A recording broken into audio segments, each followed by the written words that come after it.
Good afternoon, everyone. Kate Langford here, Kate Langford Career Consulting. Today I am talking about the dreaded selection criteria. Just popping my mic on here.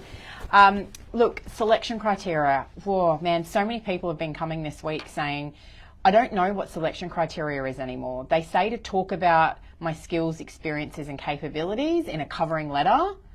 That is selection criteria. Tell me about a time when send through a 2-page covering letter addressing key capabilities using a star format. Any of those things are all selection criteria.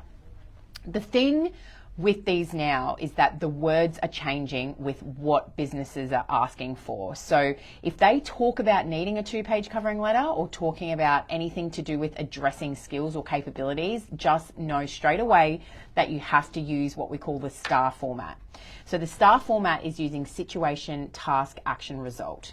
Okay, so you need to use a specific time for each of those demonstrated abilities. Now, the other thing is, if you don't do it the right way, they will discard your resume because you haven't answered it the right way. So it's really, really important that you get this right. So send it through to ask@katelangford.com.au if you do have any queries or questions, even if it is selection criteria. But just remember this. A lot of people out there are frustrated about this process. I constantly see comments on the Facebook page and things like that saying, why is it that businesses want them? If they need it, I'll never apply. They're making us go through the ringer with this. I totally hear you and I get it, but I want you to use the flip side of this. If a lot of people are irritated and frustrated by doing selection criteria, if you do it right, guess what? You actually have more of a chance at getting the interview than you would if someone didn't need to address selection criteria. This is because a lot of people are frustrated by it. They'll run from it. They'll say it's too hard and it's too long and it's pointless and it's annoying. So therefore, what you're actually doing is taking this massive pool of people, it'll go down to this. And if you do it right, guess what that does? It takes it to this. That much space between you and getting the job. So if you see it, I want you to embrace it, flip that mindset and say, okay, a lot of people will be irritated by doing this. I'm going to do it. I'm going to do it the right way. I'm going to give it the time it deserves because this is a job that I really want.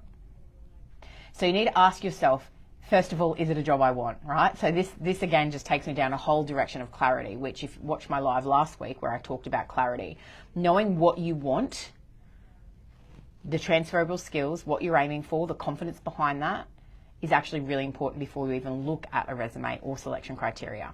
Because if you're applying for a job and your resume is not directed properly because you don't know what you want, then this selection criteria in itself doesn't even matter anyway. All right? So you can see that there's 6 steps in the process here. Like I say every week, you got what do I want? Resume, selection criteria, applications, job searching strategies. Outside of Seek, if you want to know where to look, get in touch, comment below, private message us, send us an email, ask@katelangford.com.au. We will teach you how to find those jobs outside of Seek, creating opportunities, getting on LinkedIn, overhauling the LinkedIn profile. Then you've got career confidence, because let me tell you, a lot of people between 45 and 60 we've been working with, and unless you're 65 and rich, you've got to work a lot longer these days. Okay, so just because you might be in your 50s, don't think you're too old. So we really squash those limiting beliefs in that 4th piece. The 5th piece is then how to sell yourself. How do I sell myself going from this job to this job? How do I do it well? How do I know what I want? If you don't know what you want and you can't articulate that, then how do you expect the employer to do that? They have to do that job for you and siphon through your resume and, oh, they could probably do that or that. No. You need to do the work for them and present that really clearly on what you want.